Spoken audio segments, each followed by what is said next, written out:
So we're at Dewsbury Moor Cemetery now, and below me are where basically Christian heritage people are buried, and we've just seen where the Muslim cemetery is now, all part of the same field but now in different corners.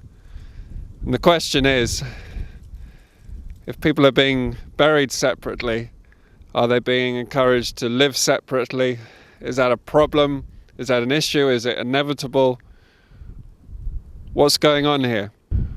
What are the real lives going on? Every one of those stones there is on top of someone who lived a real life and wasn't just a number or statistic. What kind of real lives are going on in this area? And what impact, if any, is segregation having on those lives? So do the white bits of Dewsbury Moor exist? They do. They're very real.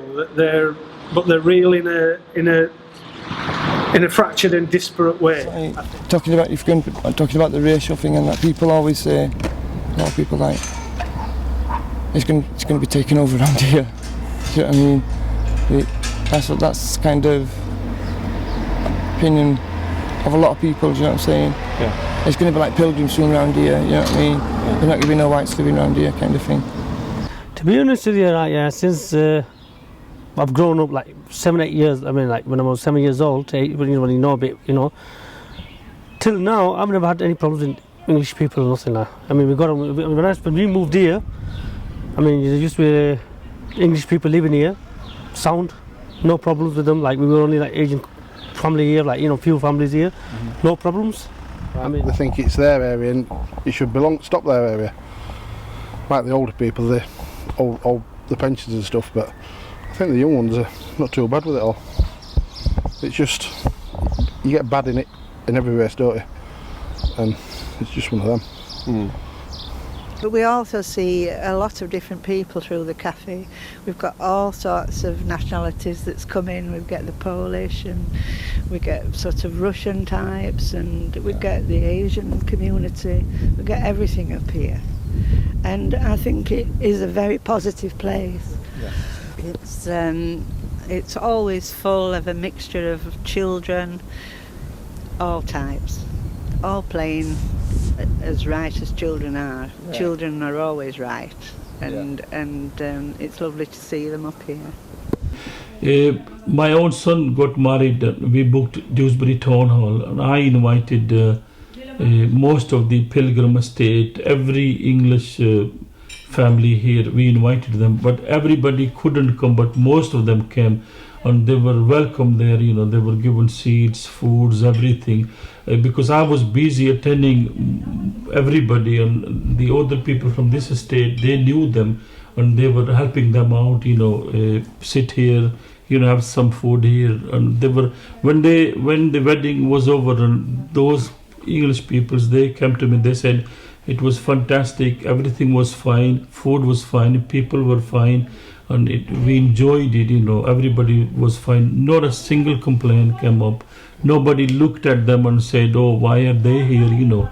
Everybody was happy and pleased. And after that, all other people who had their weddings, they also invited them, and they did because I also go to the same weddings, and I've seen them there, and they were really happy, And I hope this carries on, for future also.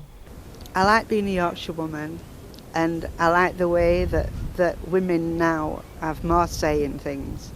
I'm fully, yes, we're women, and we're equal to anybody, and especially Yorkshire women.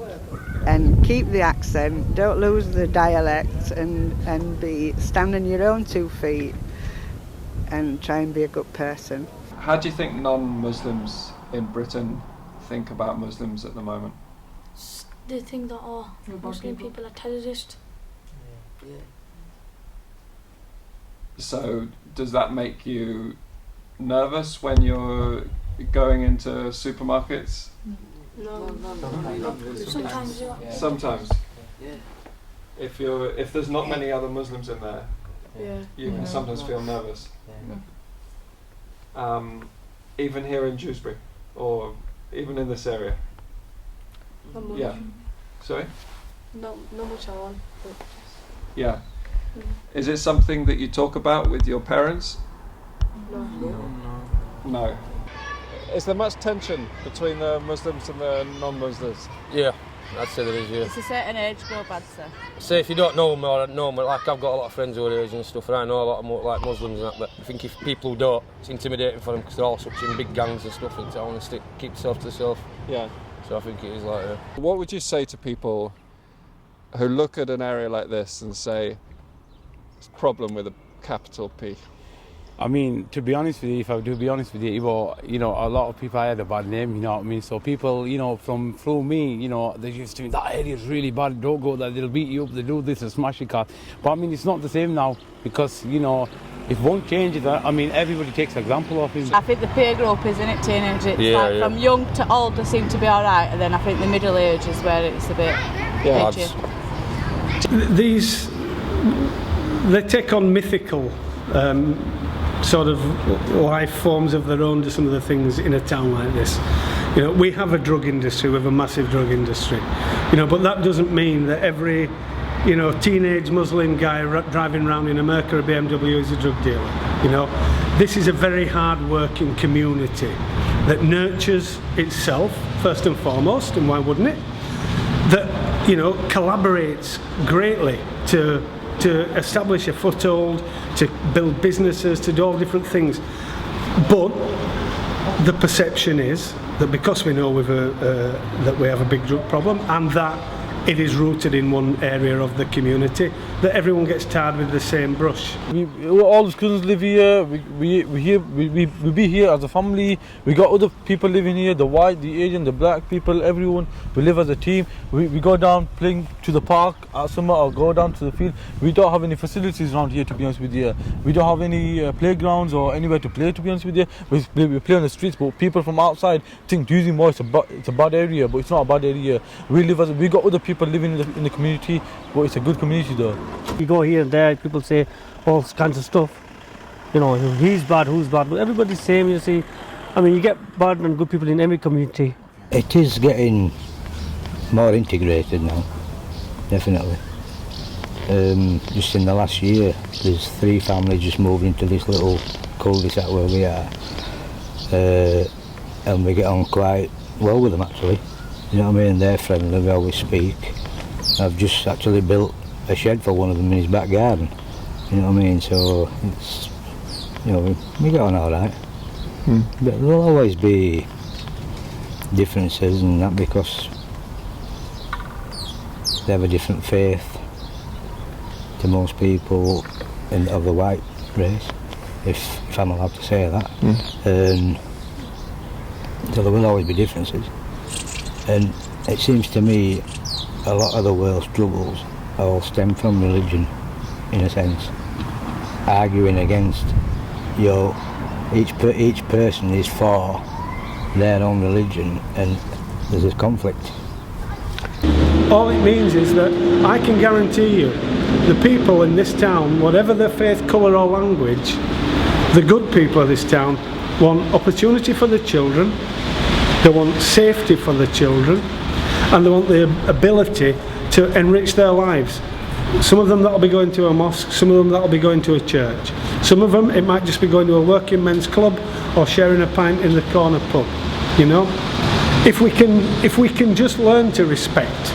You know, one can't deny the fact that there are tensions, but there are tensions in every community, and I think, you know, that it's very easy to just say, oh, it's the segregation between this group of people because they're Muslims and this group because they're Christians, when actually when you look in any community there's going to be some kind of tension between this group of people because they're like they are, and another group of people because they're like they are. And I think, you know, without putting labels on anybody, there's tensions in any community. Tell me about some of those good things from your childhood. There wasn't a great deal, but the standard of education was not very good, and as soon as ever anybody did get educated, they moved away. A good example is Patrick Stewart, the boss of IBM. They've all been educated in Dewsbury, yet as soon as ever they could get out, away they go. and take all the money with them. All the local firms, there used to be plenty of employment for everybody, it's all gone. But I think you look now along what Dewsbury Moor has, and you see it as being one of the bottom, I think it's in the lowest 2 percentile in Britain for social educational deprivation. You've got kids whose they're probably the majority of the ones who've never known a traditional two-parent family. A lot of them are now of a generation where their own mothers probably came from a chaotic, unstructured family such as there is background, and they don't have a connection with the sense of community that I think any town like Dewsbury requires to sustain it. There's some young lads that worked where I worked, and they didn't actually know how to properly, formally write a letter, addressing and heading and such things, because they don't have to do it anymore.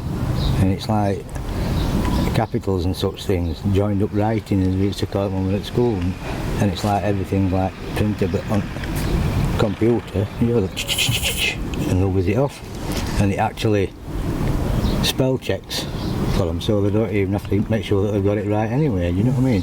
So like I say, if you were to take the technology away, there'd be a lot of dumbfounded people, I think, honestly. You know, this town Batley had its city challenge in the early 90s, and then we had the single regeneration budget in this town in the late 90s while I was editor-in-chief of the Dewsbury Reporter and Batley News. You know, and people looked around and they saw specific areas of town getting central heating systems, getting double glazing, getting loft insulation, getting all of these, you know, and thinking, well, we knew it was good news that Dewsbury was getting all this money, but look at where it's gone. And unfortunately, and you can say yes, those were the areas of highest social need, but unfortunately, the picture it painted was one of preferential treatment. Ones that are so-called underprivileged, because you can't identify who are the underprivileged. It's everybody needs to be treated fairly, and that is one thing that when you see and hear all these tales, people are not being treated fairly. And they look above them, they look around them, they can't look below them because they're right at the bottom of any social pile that you dare to measure or care to measure.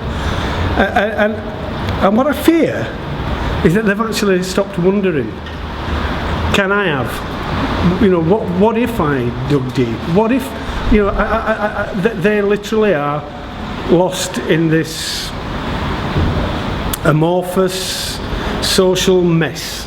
Put up your hand if you feel optimistic and hopeful about life generally. Okay.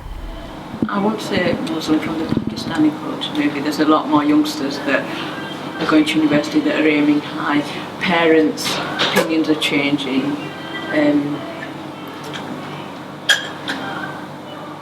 Possibly there are a lot less forced marriages. Yeah, where there's life, there's hope. I think that as in most areas of life, whatever it is, fears are by their very nature exaggerated, quite often not realised. I think the differences that people are angsting about are not as great as they will prove to be. I'd like to offer a vision of neighbourliness, of regeneration in this town centre. I wish someone could find a way to bring back jobs to Dewsbury, to bring back a measure of a prosperity that will give everybody something to build on and cling to. Because I think part of the malaise that we've sunk into, particularly the last few years, has not just been in the visible decline of the town, you know, but the fact that people worry about, can I sell my house? Can I buy a new house? Can I move in? What will my new neighbours be like? It doesn't feel to me like a time bomb living here. Do you get worried about the way the sort of the town's turning? I think it all depends on the youth. I think it's the youth that will do it, not such as me. It's the mixing up of the youth that needs to be done. I think people that are here have to be part of us. You know, we have to be part of our heritage. We have a heritage as well, and I think people have to accept that. Although we're not sort of people that are always pushing our views onto everybody, we do have our ways, and I'm hoping that, you know, that people that do come in, as lots have come in, learn our ways and respect that as we try and respect theirs.